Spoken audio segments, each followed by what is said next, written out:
बिस्मिल्लाहिर्रहमानिर्रहीम। अस्सलाम वालेकुम। प्यारे दोस्तों, दुनिया की तारीख में ऐसे बहुत से इंसान और बादशाह गुजरे हैं कि जिनके पास इतनी मालो दौलत थी कि जिसका कोई तसव्वुर भी नहीं कर सकता। लेकिन आज की इस वीडियो में हम आपको एक ऐसे शख्स के बारे में बताएंगे जो दुनिया का सबसे अनोखा और अमीर तरीन इंसान था, जिसकी दौलत का आज तक कोई मुकाबला नहीं कर सका। प्यारे दोस्तों, कुरान पाक में करून नामी एक शख्स का जिक्र मिलता है कि जिसको अल्लाह तबारक व तआला ने बेशुमार माला दौलत और बेशुमार ख़जानों से नवाजा था। उसके पास कितना ख़जाना था, इसका अंदाज़ा आप इस बात से बखूबी लगा सकते हैं कि अगर आज के इस दौर में पूरी दुनिया के मालो दौलत और तमाम तर ममालिक के पैसों को जमा किया जाए और उसका मवाजना किया जाए कारून के ख़जाने के साथ, तो पूरी दुनिया का मालो दौलत और ख़जाने कारून के ख़जाने का एक मामूली सा हिस्सा बनते हैं। बल्कि कारून के पास इससे भी कहीं ज़्यादा मालो दौलत और कहीं ज़्यादा ख़जाने थे। प्यारे दोस्तों, आज की इस वीडियो में हम आपको बताएंगे कि कारून कौन था और उसके पास इतना ख़जाना कहाँ से आया, और जब अल्लाह तबारक व तआला ने कारून को इस कदर नेमतों से नवाजा था, इसके बावजूद कारून ऐसा कौन सा गुनाह किया कि अल्लाह तबारक व तआला ने कारून को उसके ख़जाने समेत ज़मीन के अंदर धंसा दिया। प्यारे दोस्तों, इस ईमान अफरोज़ और इबरतनाक वाक़ये को सुनने के लिए आपसे गुजारिश है कि इस वीडियो को एंड तक ज़रूर देखिएगा, और अगर आप इस चैनल पर नए हैं तो चैनल को सब्सक्राइब कर दें और बेल आइकन को प्रेस कर दें ताकि आप इस तरह के मज़ीद इस्लामी वाक़यात पर मबनी वीडियो से मुस्तफ़ीद हो सकें। प्यारे दोस्तों, कारून हज़रत मूसा अलैहिस्सलाम का चचा ज़ाद भाई था और ये हुस्न जमाल में भी बेमिसाल था। अल्लाह तबारक व तआला ने इसको बहुत सारे हुस्न से नवाजा था और हज़रत मूसा अलैहिस्सलाम के सोहबत में बैठने की वजह से ये तौरात का भी बहुत बड़ा आलिम था। इसके अंदर ये खूबी भी थी कि ये बहुत बाअखलाक और मिलनसार इंसान था। प्यारे दोस्तों, जैसे बहुत सारे इंसान मालो दौलत के आते ही एकदम से बदल जाते हैं, ऐसे ही कारून बेशुमार मालो दौलत के आते ही एकदम से बदल गया और अल्लाह तबारक व तआला के प्यारे नबी हज़रत मूसा अलैहिस्सलाम का बहुत बड़ा दुश्मन बन गया। प्यारे दोस्तों, कारून के पास इस कदर ख़जाना था और अल्लाह तबारक व तआला ने उसको इस कदर मालो दौलत से नवाजा था कि 70 ऊँट सिर्फ उसके ख़जाने की चाबियाँ लेकर चला करते थे। आप इस बात का अंदाज़ा लगाएं कि जिसके ख़जाने की चाबियाँ 70 ऊँट लेकर चला करते थे, उसका ख़जाना कितना बड़ा और कितना वसी होगा। प्यारे दोस्तों, अब बात करते हैं कि कारून के पास इतना ख़जाना कहाँ से आया और ये इस कदर अमीर कैसे हुआ।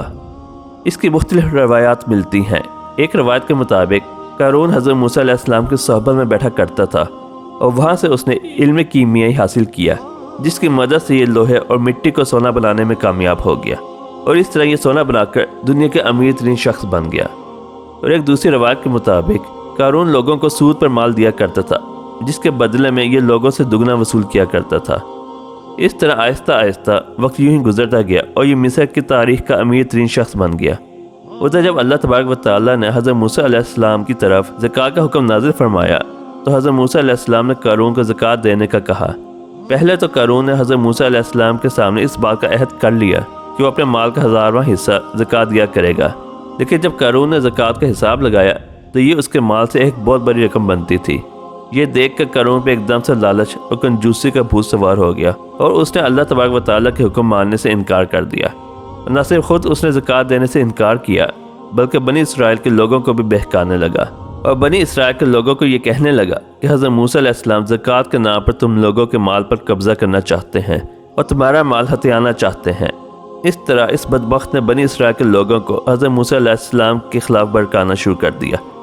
यहाँ तक कि इस बदबख्त ने हज़रत मूसा अलैहिस्सलाम से लोगों को दूर करने के लिए ये चाल भी चली कि उसने एक औरत को बहुत ज़्यादा मालो दौलत देकर इस बात पर आमादा किया कि वह हज़रत मूसा अलैहिस्सलाम पर बदकारी का इल्ज़ाम लगाए, ताकि लोग माज़अल्लाह हज़रत मूसा अलैहिस्सलाम से दूर हो जाएं और उनसे नफ़रत करने लगें। चुनांचे एक दिन ऐसा हुआ कि हज़रत मूसा अलैहिस्सलाम एक मुकाम पर खड़े होकर खिताब फरमा रहे थे कि इसी दौरान कारून ने हज़रत मूसा अलैहिस्सलाम को टोका और हज़रत मूसा अलैहिस्सलाम से ये कहने लगा कि आपने फ़लाँ औरत से बदकारी की है। ये बात सुनकर हज़रत मूसा अलैहिस्सलाम इरशाद फरमाने लगे कि उस औरत को मेरे सामने लाओ। चुनांचे इस औरत को हज़रत मूसा अलैहिस्सलाम के सामने पेश किया गया तो हज़रत मूसा अलैहिस्सलाम उस औरत से फरमाने लगे कि ए औरत, तुझे उस पाक ज़ात की कसम कि जिसने बनी इसराइल वालों को फ़िरौन से निजात अता फरमाई और समुंदर में से बनी इसराइल के लिए 2 रास्ते निकाले और बनी इसराइल वालों को फ़िरौन के जुल्म सितम से निजात अता फरमाई, सच सच बताओ कि माजरा क्या है। हज़रत मूसा अलैहिस्सलाम की ये बात सुनकर वो औरत हज़रत मूसा अलैहिस्सलाम की जलाल की वजह से कांपने लगी اور اس عورت نے بڑے مجمع میں قارون کے سامنے اس بات کا اقرار کیا اور حضرت موسیٰ علیہ السلام کی بارگاہ میں عرض کرنے لگی کہ اے اللہ تبارک و تعالیٰ کے نبی، قارون نے مجھے بہت زیادہ مال و دولت دے کر اس بات پر آمادہ کیا ہے کہ میں آپس زنا کی تہمت لگاؤں۔ اس عورت کی یہ بات سن کر حضرت موسیٰ علیہ السلام کی آنکھوں میں آنسو جاری ہو گئے اور آپ علیہ السلام اللہ تبارک و تعالیٰ کی بارگاہ میں سجدے شکر کے لیے گر گئے، اور حضرت موسیٰ علیہ السلام نے اللہ تبارک و تعالیٰ کی بارگاہ میں یہ دعا مانگی کہ یا رب العالمین، قارون پر اپنا عذاب نازل فرما۔ اس کے بعد حضرت موسیٰ علیہ السلام نے بڑے مجمع میں یہ اعلان کیا کہ بنی اسرائیل میں سے جو کوئی بھی قارون کا ساتھی ہے وہ قارون کے ساتھ ہو جائے، اور جو میرا ساتھی ہے وہ میرے ساتھ ہو جائے۔ چنانچہ اس وقت 2 افراد کے علاوہ باقی تمام لوگ حضرت موسیٰ علیہ السلام کے ساتھ ہو گئے۔ صرف 2 افراد ایسے تھے جو قارون کے ساتھ کھڑے رہے۔ اس کے بعد حضرت موسیٰ علیہ السلام نے زمین کو حکم دیا کہ اے زمین، تو اس بدبخت کو پکڑ لے۔ تو اس وقت زمین نے اللہ تبارک و تعالیٰ کے حکم سے قارون کو گھٹنوں تک زمین کے اندر دھنسا دیا۔ پھر حضرت موسیٰ علیہ السلام نے زمین کو دوبارہ یہی حکم ارشاد فرمایا۔ قارون کمر تک زمین کے اندر دھنس گیا۔ یہ منظر دیکھ کر قارون حضرت موسیٰ علیہ السلام کے سامنے رونے لگا اور التجائیں کرنے لگا، اور حضرت موسیٰ علیہ السلام کو اپنی رشتہ داری کے واسطے دینے لگا، مگر حضرت موسیٰ علیہ السلام نے قارون کی طرف کوئی توجہ نہیں فرمائی، یہاں تک کہ اللہ تبارک و تعالیٰ نے قارون کو مکمل طور پر زمین کے اندر دھنسا دیا۔ اس وقت 2 آدمی جو قارون کے ساتھ کھڑے تھے وہ تمام لوگوں کے سامنے یہ کہنے لگے کہ حضرت موسیٰ علیہ السلام نے قارون کو زمین کے اندر اسی لیے دھنسایا ہے تاکہ حضرت موسیٰ علیہ السلام قارون کے خزانوں پر قبضہ کر سکیں اور قارون کے تمام مال و دولت کو اپنا سکیں۔ ان کی یہ بات سن کر حضرت موسیٰ علیہ السلام نے اللہ تبارک و تعالیٰ کی بارگاہ میں پھر دعا کی، اور حضرت موسیٰ علیہ السلام اللہ تبارک و تعالیٰ کی بارگاہ میں یہ عرض کرنے لگے کہ یا رب العالمین، قارون کا تمام خزانہ اور قارون کا مکان بھی زمین کے اندر دھنسا دیا جائے۔ تو اللہ تبارک و تعالیٰ نے حضرت موسیٰ علیہ السلام کی یہ دعا بھی قبول فرمائی، اور قارون کا مکان، قارون کے تمام تر خزانے زمین کے اندر دھنسا دیے۔ اس طرح قارون کا غرور و تکبر اور اس کا مال و دولت زمین کے اندر دھنسا دیا گیا، جیسا کہ اللہ تبارک و تعالیٰ اس بات کی طرف اشارہ کرتے ہوئے قرآن پاک میں ارشاد فرماتا ہے،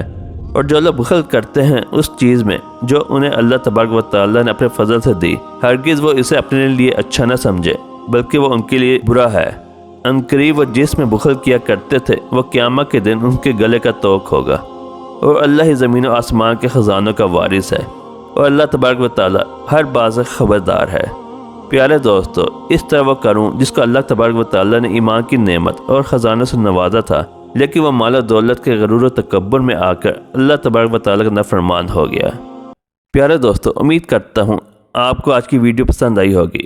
اگر آپ اس چینل پر نئے ہیں تو چینل کو سبسکرائب کر دیں اور بیل آئیکن کو پریس کر دیں تاکہ آپ اس طرح کے مزید اسلامی واقعات پر مبنی ویڈیو سے مستفید ہو سکیں۔